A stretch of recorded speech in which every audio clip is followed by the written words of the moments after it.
She let the men handle this one, sweetheart.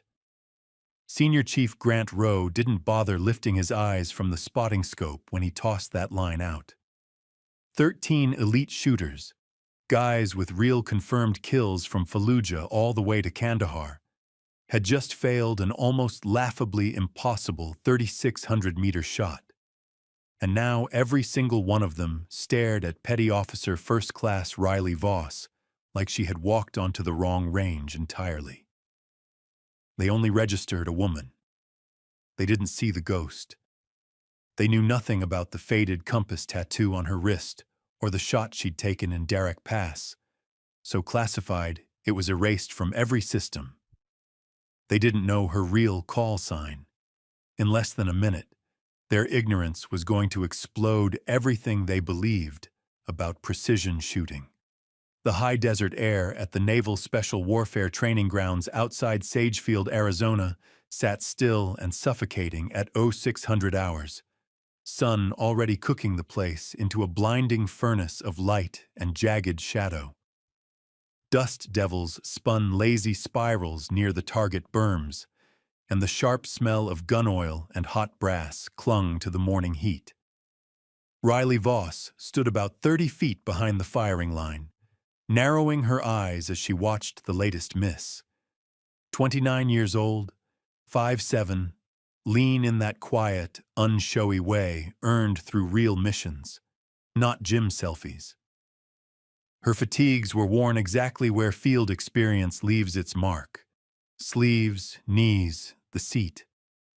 Dark hair pulled back into a regulation-tight bun, a thin scar slicing through her left eyebrow, and that particular stillness of someone who had spent too many nights behind a scope where even breathing wrong could kill you. When she shifted her stance, her right hand drifted to her left wrist, fingers brushing something hidden under her sleeve. Senior Chief Rowe manned the primary spotting position, thick-chested, late 40s, granite jaw, ribbons including 2 bronze stars. His voice stayed flat while he called wind values, frustration bleeding through. This was the 13th attempt. 13 SEALs, Force Recon Marines, and Special Forces snipers, the best long-range marksmen the military could produce, and none of them could land steel at 3,600. The range itself was a beast. Over 2 miles of broken desert terrain, shifting winds, rising thermals, elevation changes. The kind of place where physics mocked you every 30 seconds. The target was just an E-type silhouette up on a ridge that shimmered in a cruel heat haze. Ballistics at this distance were vicious. Bullet drop measured in stories, wind drift that could shove a round 8 feet off, spin drift, Coriolis, a dozen variables demanding perfection. Standing beside Riley was Lieutenant Commander Maya Reyes, the only other woman here, and one of the very few who wasn't looking at Voss like a lab curiosity.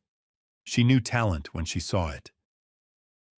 Lieutenant Commander Maya Reyes, Naval Intelligence and late 30s, had been sent here as an observer from PR Command, and she had enough experience on joint task forces in Syria to recognize real skill when she saw it.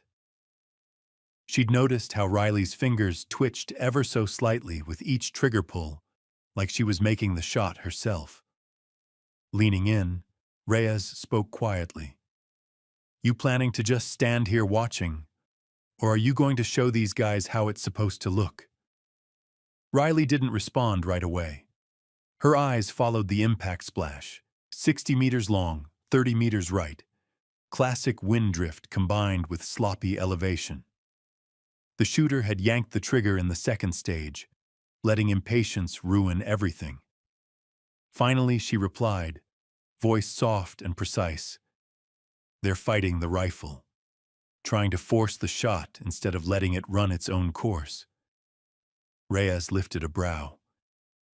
"And you think you can do better?" Riley's fingertips brushed her wrist again, and for a brief heartbeat something dark and weighty flashed in her eyes. "I know I can." What Reyes didn't know, what nobody here knew except a couple people buried deep inside Nightfall Command, was that Riley Voss held an unofficial record hidden so far beneath classification it might never see daylight. That faded compass tattoo wasn't for looks. It was a memorial. And the person who wore it had once taken a shot under conditions that should have killed her long before she ever pulled a trigger. But here, surrounded by 13 elite operators who treated her like a visitor, none of that mattered. Right now, she was just Petty Officer Voss, the quiet one they allowed on deck because someone up the chain made a phone call. Riley uncrossed her arms and started toward the line, and the air shifted. This was about to get interesting. She had learned to shoot at 7 years old, standing on an overturned milk crate in the high desert outside Red Mesa, Nevada. Her father, Gunnery Sergeant Elias Voss, USMC, had lined tin cans on a fence post 200 yards away and handed her a scoped .22 almost as big as she was. "The rifle is an extension of your mind," he told her, voice steady despite the heat. "You don't aim at the target. You see the bullet's path before the trigger breaks. Count every factor: wind, distance, the earth turning beneath you. Trust the numbers, then let it happen." She missed 17 shots in a row. He never scolded her, just knelt beside her, adjusted her cheek weld, guided her breathing, her trigger squeeze, and taught her to read wind in grass and mirage in glass. By sunset, she knocked down 12 straight, and something inside her aligned: precision, patience, physics forming a single instinct.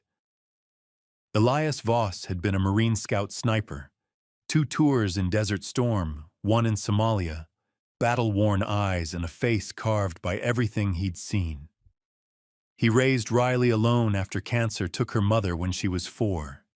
He raised her tough and kind at the same time, teaching her to hunt, to read the stars, to treat the land like a map.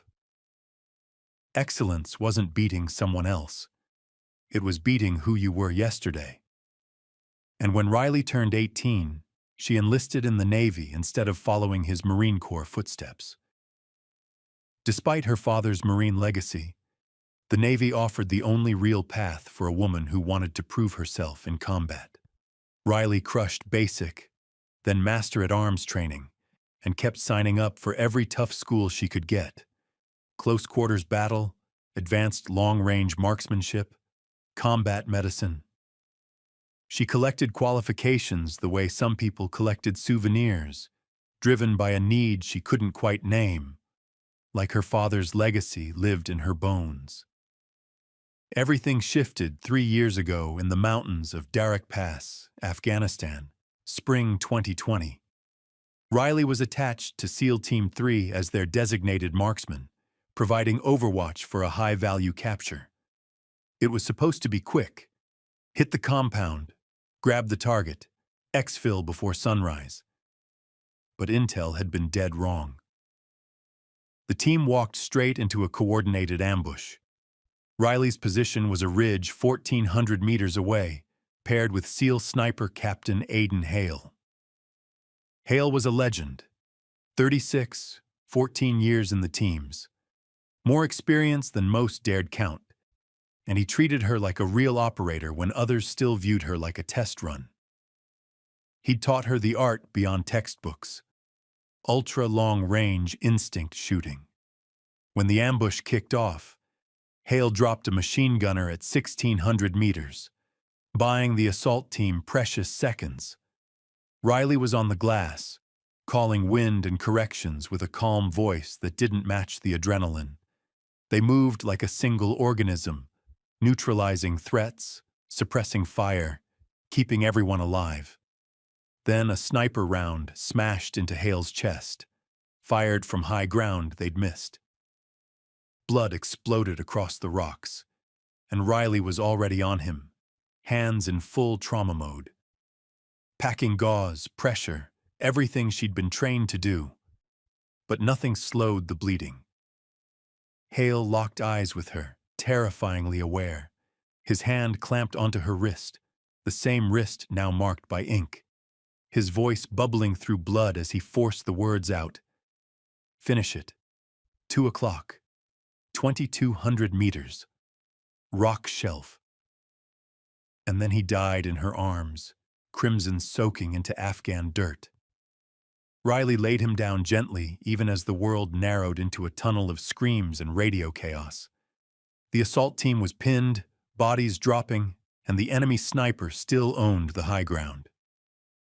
She moved to Hale's Mk13 Mod 7 in 300 Win Mag, settled behind it, and suddenly her hands were steady again. She found the outcrop at 2 o'clock, glassed the faint glint of a scope in a ghillie suit more than 2 kilometers away. Crosswinds gusting 15, 90-foot elevation shift, dawn temperature falling. She ran the math, every lesson from her father and Hale firing through her mind. She slowed her heartbeat, pressed the trigger during the silence between 2 beats, and the rifle kicked. 2 seconds later, the counter-sniper dropped. The team survived because she finished what Hale started.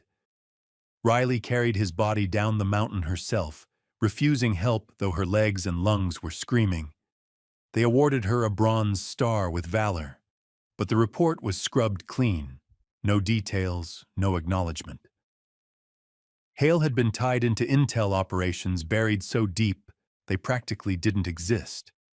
Her impossible shot, the ghost she killed, vanished into whispers told only behind closed doors.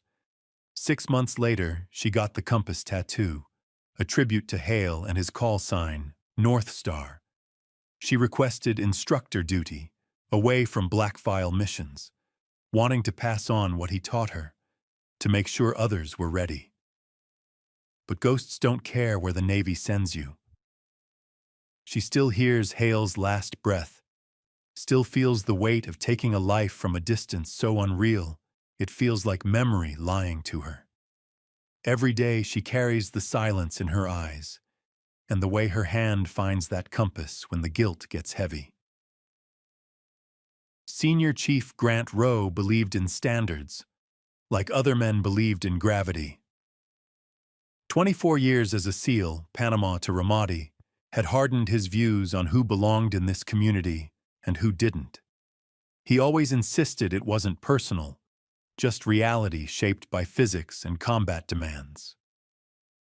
So when Riley Voss stepped up to the firing line, his expression flickered from surprise to caution. He glanced toward the group, SEALs and Special Forces snipers here for an elite precision course, and several were already watching her with a mix of curiosity and doubt. The loudest critic, Army Special Forces Staff Sergeant Cole Maddox, 32, solid build, tight haircut, tribal ink on his neck, had once taught snipers at Fort Benning and carried the ego that came with being called exceptional for most of his adult life.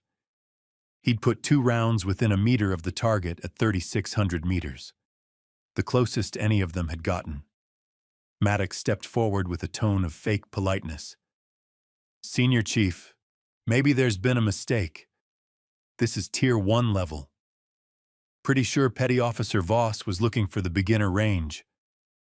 A few others laughed just quietly enough for Riley to hear. Lieutenant Commander Maya Reyes opened her mouth to fire back, but Riley lifted a hand. She had this. Rowe looked irritated and uncomfortable, caught between his instincts and the fact someone with more authority had clearly put Voss here. He checked the roster again, jaw tightening. "Voss, you are on the list. What I don't know is why you're cleared for advanced precision trials. This isn't PR. We're testing techniques for real-world deployment. Graduate level only." Riley met his eyes, calm and unreadable. "I understand the standards, Senior Chief, and I also understand 13 shooters have tried 3,600 meters, and 13 shooters missed. Maybe it's time for a different perspective." The mood dropped several degrees. Challenging a senior chief as a petty officer first class was social suicide. Maddox's smirk twisted darker. A different perspective? What? Going to rely on feelings instead of math? More laughter, but it died when Riley's hand brushed the hidden compass tattoo, and her voice came out quiet and cold, from places none of them had ever been. I'm going to do what Captain Aidan Hale taught me. Read the wind, solve the variables, trust the fundamentals, then make the shot. Hale's name hit the crowd hard. SEALs exchanged glances. Everyone here knew who he'd been. Rowe's expression shifted again, doubt giving way to caution. You trained with Hale? Served with him? Afghanistan 2020, Joint Task Force in Derek Pass. That alone should have ended the debate. But Maddox wasn't done. His voice slipped into a mocking drawl. Oh, you served with him. Cute. Did you spot for him? Being near greatness doesn't make you great. It just makes you a bystander. Riley turned fully toward him. Something in her eyes, calm, lethal memory, made Maddox take half a step back before he could stop himself. She spoke softly, but the promise inside her words felt terrifyingly real. I'm going to make that shot, Staff Sergeant. And when I do, you're going to accept that the person you tried to dismiss just outshot you. Silence. Maddox's jaw clenched as his face reddened.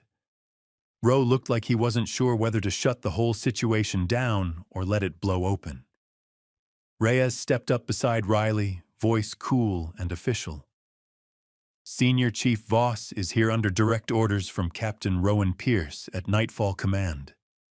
She's qualified on every weapons platform in the Navy and carries advanced marksmanship instructor certs. She is absolutely authorized to run this course. Unless you'd like to explain to the captain why you denied her, I suggest you let her fire. Rowe looked between Reyes and Riley, gears visibly turning. Long experience had taught him how to read political weather, and this was a storm he didn't want to be on the wrong side of. Rowe understood exactly how dangerous it would be to deny her now. If word reached the wrong place, the fallout would be brutal. Better to let her try, let her fail in front of everyone, and his point would be proven for him. Fine, Voss. You're up, he said at last, voice clipped. I'll be on the spotting scope, calling it exactly as it is. No favors. One round. Same rules as everyone. Miss, Shum, and you're finished. Understood? Crystal, Senior Chief. He motioned to the rifle. A Barrett MRA chambered in .375 Chaytak, set on a bipod with a Schmidt and Bender 5-4X scope, riding a 40 MOA rail. A masterpiece of machining, deadly in the right hands. Riley approached it like she was greeting an old friend. No rush, just smooth, practiced movements built from 10,000 repetitions. Chamber clear. Magazine, seated. 5 rounds of 350-grain cutting-edge laser brass ready to fly. She slid into the shooting position, making small, precise adjustments to the cheek rest and stock until her alignment was perfect. Maddox stood 15 feet away, arms folded, watching her with a smirk barely hidden. He leaned toward another SF sniper and muttered something she couldn't fully hear, just enough to catch diversity hire and checking boxes. Riley let the noise dissolve. Heat, eyes burning into her, every ounce of expectation and doubt. None of it mattered. She had faced worse on mountains where missing meant men died. This was just numbers and physics and breath control. What her father had drilled into her atop a milk crate in the Red Mesa Desert. What Hale honed through years of mentorship and impossible shots. This was simply who she was.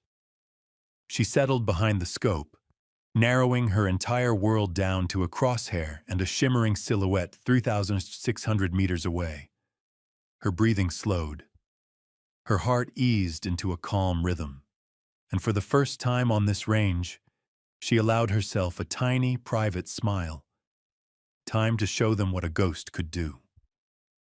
Later that night, in her barracks room, Riley sat on the edge of her rack, staring at the compass tattoo. Darkness pressed in around her, lit only by a faint glow through the blinds. After the range shut down at 1800, she'd buried herself in the gym for 4 straight hours, burning muscles until her mind quieted. But the silence always brought the weight back. She could still feel Maddox's stare, that cocktail of contempt and confusion men wore whenever a woman stepped into their territory. She'd seen that expression her whole career. Some wanted her to fail to confirm their beliefs. Others wanted her to succeed so they could parade her success around as progress. Almost no one looked at her as simply a professional. Her thumb traced the compass ink, slightly raised under her skin, North Star. Hale earned that call sign because when chaos erupted, he was the one everyone oriented toward. Solid voice on the radio, calm hands under fire. The greatest shooter she had ever known. Better than her father. Better than anyone she'd met since. And he died because she wasn't fast enough. That truth lived in her bones. She had applied every bit of combat care training perfectly. But 30 seconds after that bullet tore into him, Hale was gone. Nothing she did had changed that. She'd been glued to the spotter's scope instead of scanning for threats, focused forward instead of watching their flank. She replayed it every night, if she had scanned sooner. But Hale made her take the spotter that night. Said she needed more practice calling wind at extreme distance. Needed to sharpen her instincts for invisible forces. The difference between a good shot and a legendary one. Even in the middle of hell, he was teaching her. That's who he was, making everyone around him better until his last breath. Riley stood, opened her locker, and pulled out a small wooden box from beneath her PT gear. Inside lay a folded flag, the one Hale's team offered at his wake after his wife refused anything tied to the Navy, too broken by the loss. Beneath it, a photo worn soft at the edges. Hale and Riley on the firing line at Nightfall Command, rifles at their shoulders, both grinning big. The day she shot 98 out of 100 on the Mk-13, Hale had bought the entire team beers afterward. "You're a natural," he told her. "Most people fight the rifle. You let it happen. That's the difference between good and great. Trust the process." She set the picture down gently, closing the box with care. Tomorrow she'd return to that brutal stretch of desert, and Rowe and Maddox and everyone else would watch like hawks, waiting for her to crumble so their assumptions could stand triumphant. That she didn't belong, that she was a checkbox, a headline, a feel-good story that would collapse the moment pressure hit. But Riley learned long ago that opinions were noise. Fundamentals were truth. The shot was what mattered. She grabbed her battered green range notebook, pages filled with wind charts, ballistic math, and dope from every rifle she'd ever run. Flipping to a blank page, she started calculating for the morning. 95 meters, 350 grain projectile, muzzle velocity, right around 2,900 feet per second. Time of flight, roughly 4 seconds. Bullet drop, about 980 inches, close to 80 plus feet. She calculated she'd need around 320 MOA of elevation once the 40 MOA rail was factored in. Wind would be the real threat. At 3,600 meters, even a lazy 5-mile-per-hour crosswind could shove that round more than 20 feet off course. Desert air didn't behave. It surged, twisted, boiled upward in thermals. She'd have to read every shift perfectly. And then there was Coriolis. At this distance, the Earth's rotation would nudge the round almost 2 feet. Add in spin drift, another 6 inches. Humidity, altitude, air density, none of it could be ignored. Still, she'd hit tougher shots in worse places, when failure meant body bags. Riley closed her notebook and lay back, staring up at the ceiling. Her thoughts drifted back to that ridge in Afghanistan, to the moment after Hale died, when she'd picked up his rifle and done the impossible. She remembered how everything else had fallen silent. Just her, the target, and physics lining up for one perfect second. That shot had been for Hale, to finish what he started, to make his death matter. Tomorrow's would be for her, to prove she belonged here not because of orders, but because of skill and hours no one saw. And maybe, just maybe, to show the ghost of a man who had believed in her first. For you, she thought, fingers brushing the compass tattoo again. For everyone who swears I can't. Her last conscious thought was a formula. 320 MOA elevation, 10-mile wind right to left, temperature 88, pressure 29.92. Tomorrow would be interesting. It just saved you 45 hours. The range was already baking, heat clawing its way up into brutal. Riley arrived before anyone else, spent 30 minutes scanning terrain through her personal loopholed Mark spotter, the one her father gifted her when she pinned petty officer.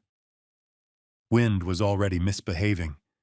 She tracked it twisting low through the sparse brush, watched thermals stacking up as the ground heated.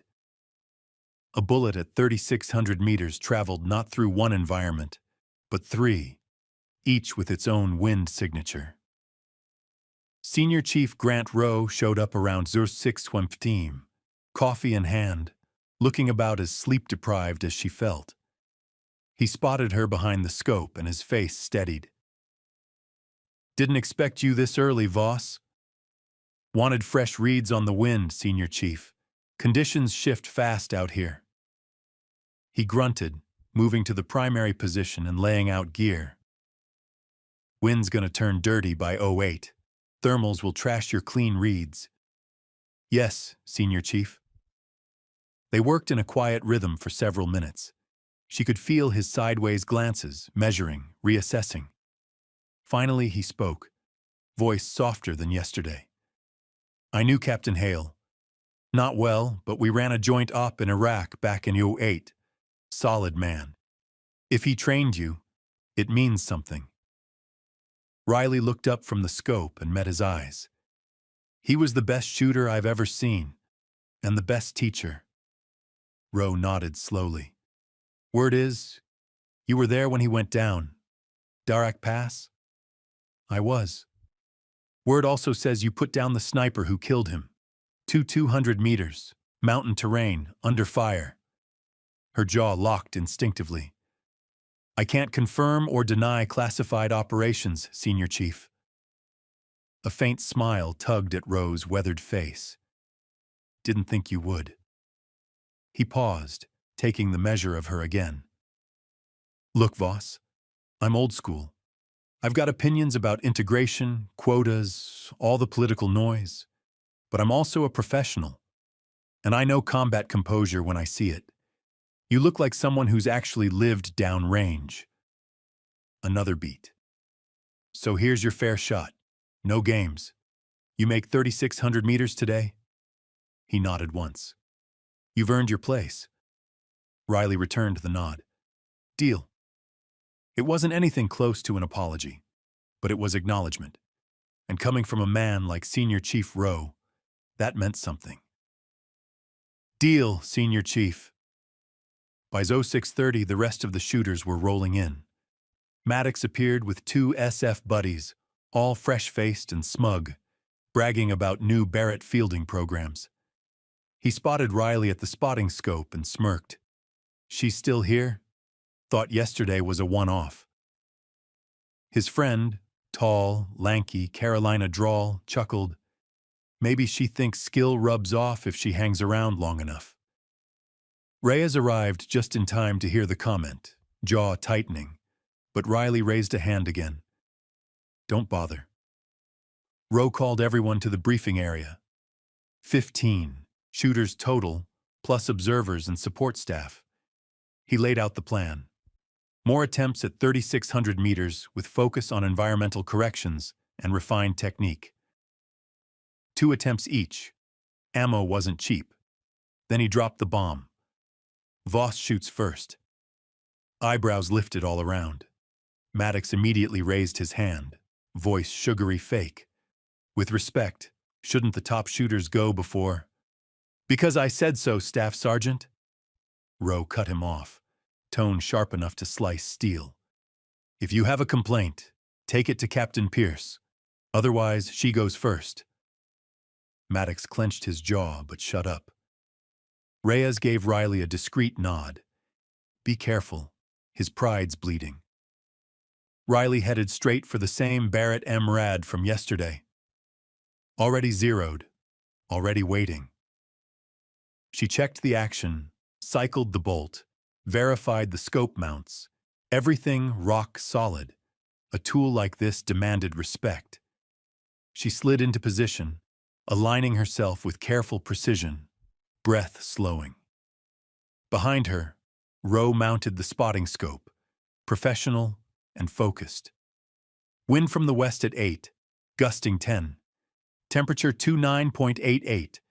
Mirage heavy at 2,000 meters. Moderate at 2,500. Light beyond. Target bearing 082. Range 3600. Elevation plus 52 feet. Riley absorbed every detail. Westerly wind meant right push, but the gusts made it unpredictable. She'd either need to wait for a lull or dial for maximum correction. The elevation advantage was minor, a slightly flatter arc. She peered through the scope, magnified silhouette barely a smudge against shimmering heat. She watched the mirage flow. Close to the muzzle, it drifted left to right. Stronger at 2,000 meters, a bit less stable around 2,500, and harder to read past that. Just hints in the terrain and moving brush. Ballistics ran through her head. 320 MOA elevation dial after stacking with the 40 MOA rail. Windage, 72 MOA right, then add Coriolis plus spin drift, another 2.5 MOA. She turned the elevation turret, each click deliberate, and set windage to 74.58. 4-count inhale, 6-count exhale. Heartbeat slowing, world shrinking. Her finger began to take up slack when Maddox's voice cut across the range, loud and taunting. $20 says she doesn't even hit dirt. Snickers followed. Her trigger froze. Distraction detonated her focus. Riley exhaled hard, lifting her cheek from the stock, resetting. But adrenaline had already spiked. Heart rate up, thoughts scattered. She could feel everything pressing on her. Rowe's cautious expectation, Reyes's faith, Maddox's contempt, and under it all, Hale's ghost, watching. Riley closed her eyes for 3 steady seconds. Reset. She got behind the glass again. Conditions shifted. Wind settling into a clean 9 miles per hour. No gusts this time. Actually better. She adjusted. 73 MOA now. Then she returned to her breathing, slow and precise. This time, Riley shut the entire world out. Nothing existed except the reticle, the distant silhouette, and the cold certainty of ballistic math. Her finger settled on the trigger, easing through the first stage and applying steady pressure into the second. The rifle kicked hard into her shoulder, a crack echoing across the desert like rolling thunder. The recoil nudged her back, but she snapped right back onto the glass to watch the result. 4 seconds. The longest 4 seconds she'd ever lived.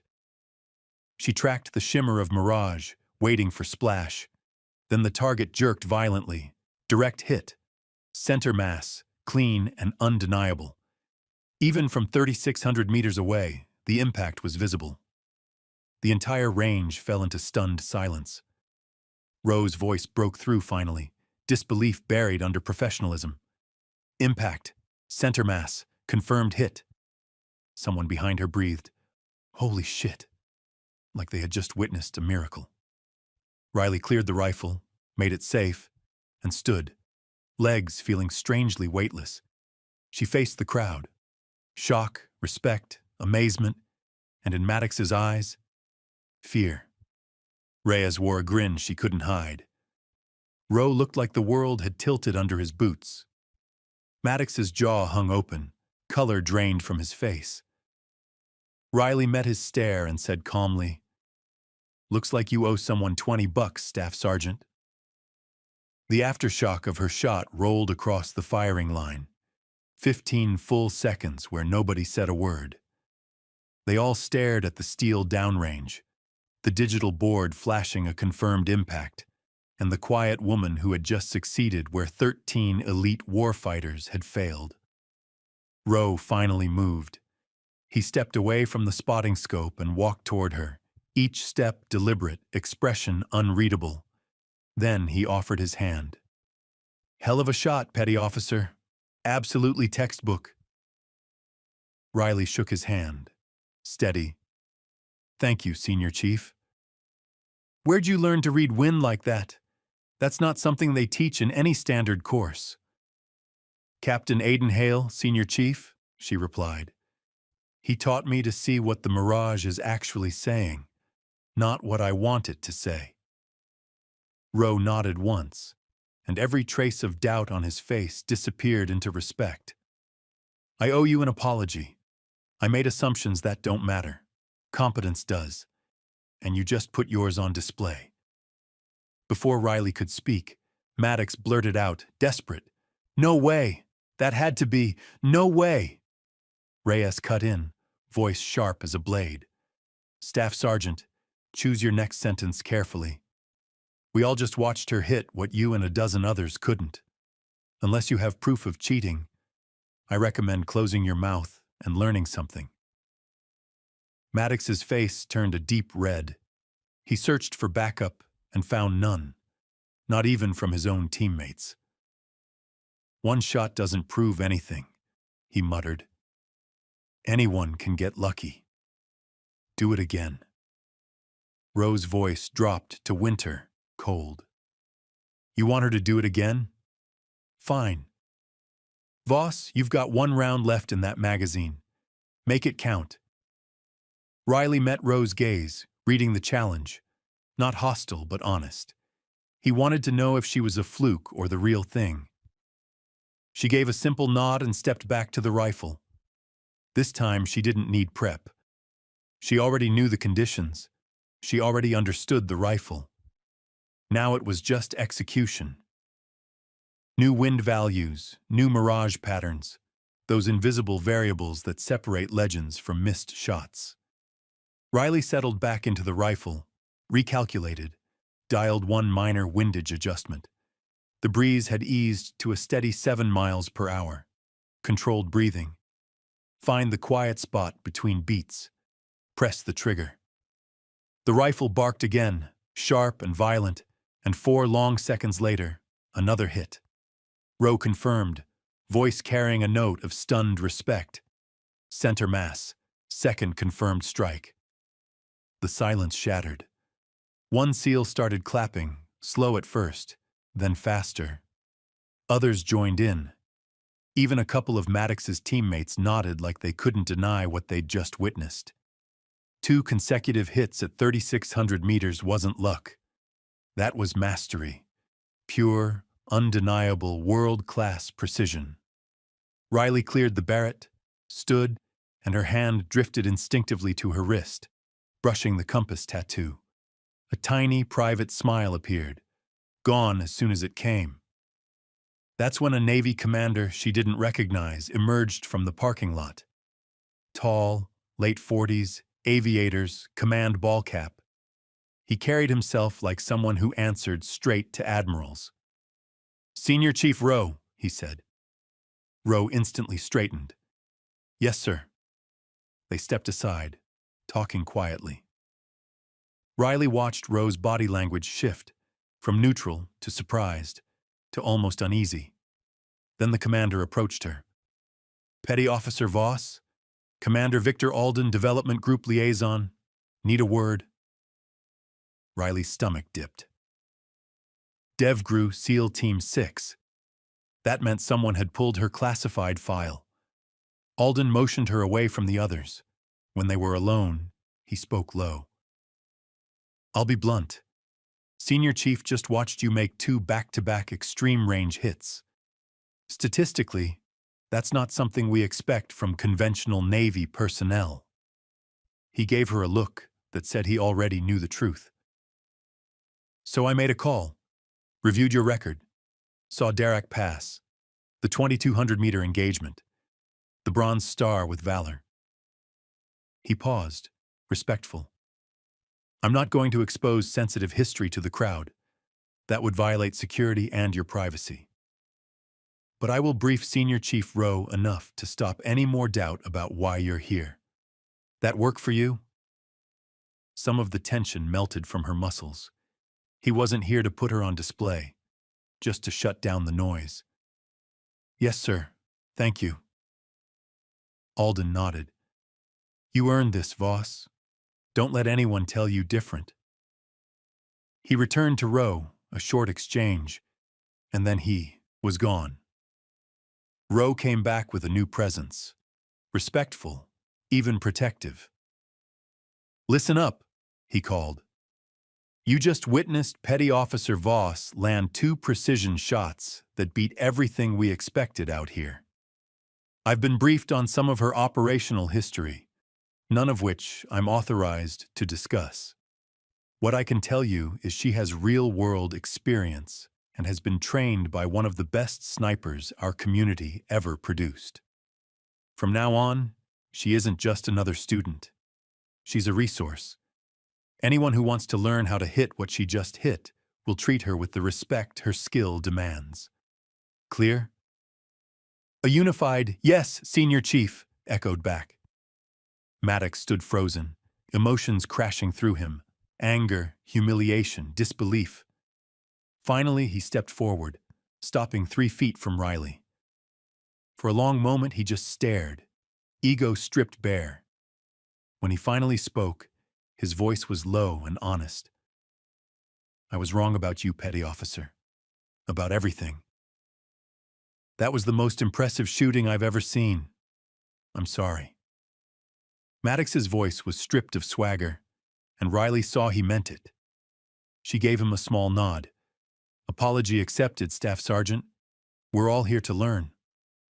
3 weeks later, Riley stood at the front of a classroom at the Naval Precision Warfare School, Seabrook Base, facing 18 students, the next generation of long-range shooters.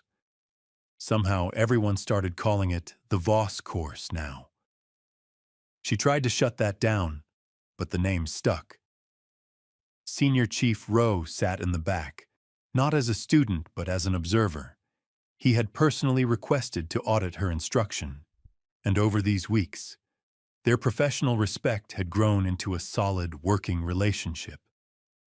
Maddox sat right up front, taking notes like they were oxygen. Something in him changed after that day on the firing line, ego replaced with honest drive. 2 days after the shot, he had asked if she'd mentor him, and though Riley was cautious, he proved he was willing to put in the work. Lieutenant Commander Reyes entered with 2 coffees, handed one to Riley with a grin. "Ready?" "As ready as I'll get," Riley murmured back. She faced the class. A blend of curiosity and skepticism stared back at her. 2 other women, Navy and Marine snipers who had heard the rumors and wanted to see the truth for themselves. "Before we dive into the tech behind extreme range engagement," Riley began, "we start with fundamentals. Everything you'll learn builds from what you already know. The difference between good and great isn't some hidden trick. It's discipline, patience, trusting the math when everything inside you wants to rush." She took out a photo, her and Captain Aidan Hale at Nightfall Command, both grinning behind their rifles. Holding it up, she said, "This man was Captain Aidan Hale, call sign North Star, the best shooter I have ever known, and everything I'm teaching you comes from him. When I make a shot, I don't fire alone. His experience fires with me, and by the time you leave this course, you'll carry some of that with you too." The room went silent, really silent. "Hale taught me that shooting isn't about beating the target," she continued. "It's about beating yourself, your impatience, your ego, that urge to force a shot instead of letting the process work. The rifle doesn't care how you feel. Wind doesn't care what rank you wear. What matters is the work you put in and whether you trust the fundamentals." She placed the photo down. "Let's get started." Later, once class was dismissed, Riley remained alone in the empty room, staring at Hale's picture resting on the desk. Reyes had left. Rowe had left. Everyone gone. Just her and the memory of the man who believed in her long before anyone else did. Outside, the sun dipped into the Pacific, painting the sky in orange and crimson. Riley stepped onto the observation deck, breathing in salt air, letting the weight of 3 years soften as she looked at the horizon. She'd made peace with Hale's death, not by forgetting, but by honoring him in the only way that mattered, teaching others. Every operator she trained, every shooter she molded into something better. That was a living memorial to the man who saw past boundaries others tried to cage her in. Her phone buzzed. A message from Commander Alden. "Heard your first day went well. Keep it up." She replied simply, "Thank you, sir," then slipped the phone away. The fading sunlight caught the edge of her compass tattoo, and for just a moment, she could almost feel Hale standing beside her, watching the same sunset, quietly nodding. The mission continued. The work mattered. Somewhere out there, new marksmen were learning that greatness had nothing to do with politics or who others thought belonged. It was fundamentals. It was discipline. It was trusting the math. That was Hale's legacy. And now it was hers to carry forward.